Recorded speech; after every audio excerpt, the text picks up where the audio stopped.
अब हम शुरू करने जा रहे हैं अध्याय 12 विद्युत। तो विद्युत किसे कहते हैं? तो आप लोग हेडिंग डाल लीजिएगा विद्युत। तो विद्युत किसे कहते हैं आइए देखते हैं। विद्युत एक प्रकार की ऊर्जा है। ऊर्जा किसे कहते हैं? तो कार्य करने की क्षमता को ही हम ऊर्जा कहते हैं। तो क्या है? विद्युत एक प्रकार की ऊर्जा है जो किसी इलेक्ट्रॉनिक वस्तु किसे कहते हैं? जैसे बल्ब हो गया, विद्युत बल्ब हो गया, लैंप हो गया, मोबाइल चार्जर, बैटरी जो चार्ज करता है, इलेक्ट्रॉनिक वस्तु है कहलाती हैं को चलाने में प्रयोग किया जाता है। तो विद्युत का हम प्रयोग इलेक्ट्रॉनिक वस्तुओं को चलाने में करते हैं या किया जाता है। जैसे विद्युत उपकरण, जैसे इलेक्ट्रॉनिक वस्तु हो गई, विद्युत बल्ब, विद्युत लैंप, विद्युत कार या विद्युत बल्ब, ये भी सारे विद्युत के इलेक्ट्रॉनिक वस्तु हैं। आइए देखते हैं दैनिक जीवन में विद्युत का उपयोग। तो अगला आप हेडिंग डाल लीजिएगा दैनिक जीवन में विद्युत का उपयोग। तो दैनिक जीवन में मतलब हमारे आसपास जो भी कार्य हो रहा है, लगभग 90% कार्य मतलब 90% कार्य विद्युत के ही वजह से हो रहा है। कैसे? अगर आप ये मोबाइल में ये वीडियो आप जो देख रहे हैं, ये विद्युत से ही अब इसकी बैटरी चार्ज हो रही है, तभी आप ये वीडियो देख पा रहे हैं। तो विद्युत का आधुनिक समाज में एक महत्वपूर्ण स्थान है। यह घरों, विद्यालयों, अस्पतालों, उद्योगों तथा ऐसे ही अन्य संस्थानों के विभिन्न उपयोग के लिए और सुविधाजनक कहने का मतलब ये है कि आसानी से किसी भी कार्य को करने के लिए ऊर्जा का उपयोग के रूप में है। मतलब साधारण भाषा में समझे तो विद्युत से लगभग हमारा 90% दैनिक जीवन में कार्य होता है। दैनिक जीवन में विद्युत के कारण ही हम किसी भी कार्य को सरल और सुविधाजनक तरीके से कर पाते हैं। आइए देखते हैं विद्युत परिपथ किसे कहते हैं।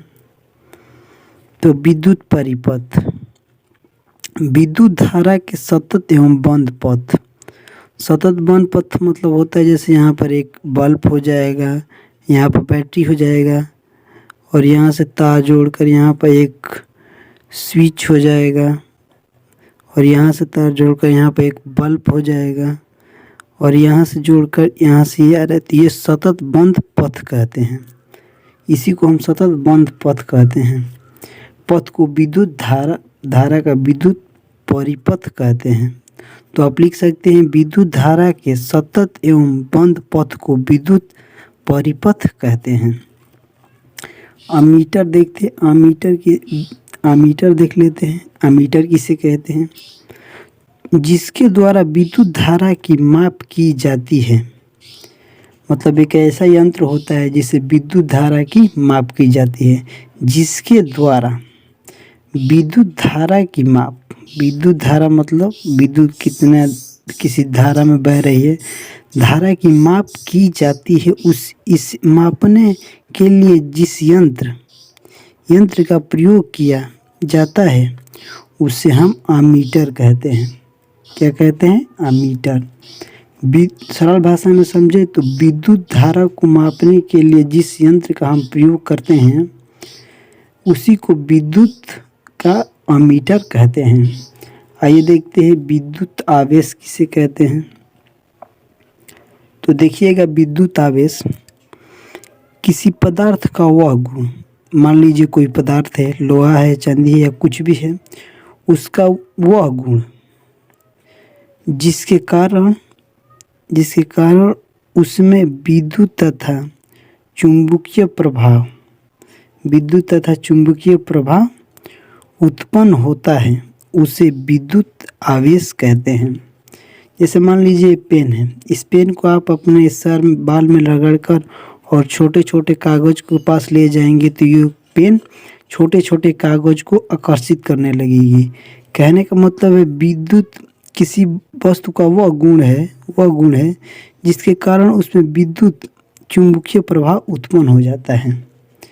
उसी को विद्युत आवेश कहते हैं। इसे Q से प्रदर्शित करते हैं। किस चीज़ से? Q से प्रदर्शित करते हैं। यह एक अदिश राशि है। तो अदिश राशि किसे कहते हैं? जिसमें दिशा नहीं होता है उसे अदिश राशि कहते हैं, और सदिश राशि जिसमें दिशा होता है। इसका मात्रक कूलाम और इसका प्रतीक C होता है। कूलाम को हम C से प्रदर्शित करते हैं, और इसका मात्रक कूलाम और इसे C से प्रदर्शित होता है, या इसका मात्रक कूलाम होता है। आइए हम लोग आगे देखते हैं। अगला हेडिंग है आपका विद्युत आवेश कितने प्रकार के होते हैं? तो विद्युत आवेश निम्नलिखित 2 प्रकार के होते हैं। कौन कौन से होते हैं? तो पहला होता है धन आवेश। तो धन आवेश किसे कहते हैं? किसी पदार्थ पर इलेक्ट्रॉनों की कमी के कारण उत्पन्न आवेश को धन आवेश कहते हैं। तो धन आवेश किसे कहते हैं? किसी पदार्थ पर इलेक्ट्रॉनों की कमी के कारण, मतलब कोई पदार्थ है उस पर इलेक्ट्रॉनों की कमी के कारण उत्पन्न आवेश को धन आवेश कहते हैं। अब देखिए इस उदाहरण में, यदि एक कांच की छड़ को रेशम के कपड़े पर रगड़ा जाता है तो कांच की छड़ पर इलेक्ट्रॉन की कमी हो जाती है,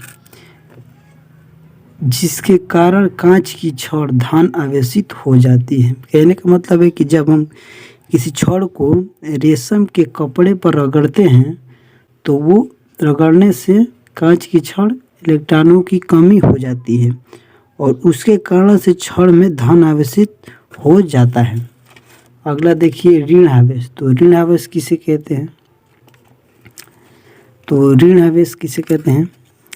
तो ऋण आवेश किसी पदार्थ पर इलेक्ट्रॉनों की अधिकतम के कारण जो उत्पन्न आवेश होता है उसे धन आवेश कहते हैं। उदाहरण देख लेते हैं। यदि रेबोनाइट की छड़ को फर से रगड़ा जाता है तो रेबोनाइट की छड़ पर इलेक्ट्रॉन की अधिकता हो जाती है, जिसके कारण रेबोनाइट की छड़ ऋण आवेशित हो जाती है। आइए आगे हम देखते हैं। आगे हमारा क्या है? आगे है हमारा विद्युत विभव और विभवांतर। तो विद्युत विभव और विभवांतर क्या होता है ये देखते हैं।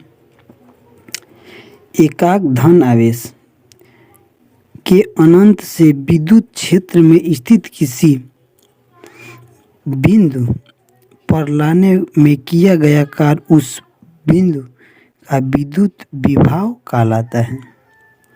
मतलब एकांक क्षेत्र से अनंत से लाए गए स्थित किसी बिंदु से लाए गए कार्य के उस बिंदु को विद्युत विभव कहते हैं। विभवांतर किसे कहते हैं? देखिए नीचे दिया हुआ है। आइए देख लेते हैं विभवांतर किसे कहते हैं।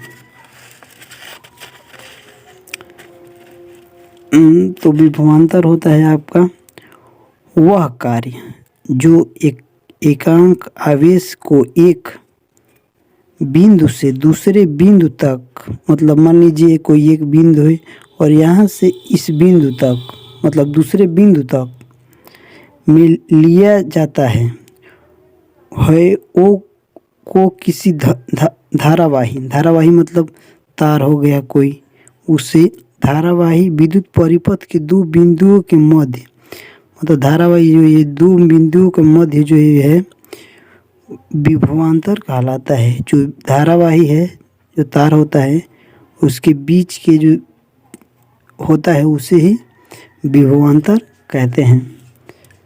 बताइए आपको ये कैसा वीडियो लगा।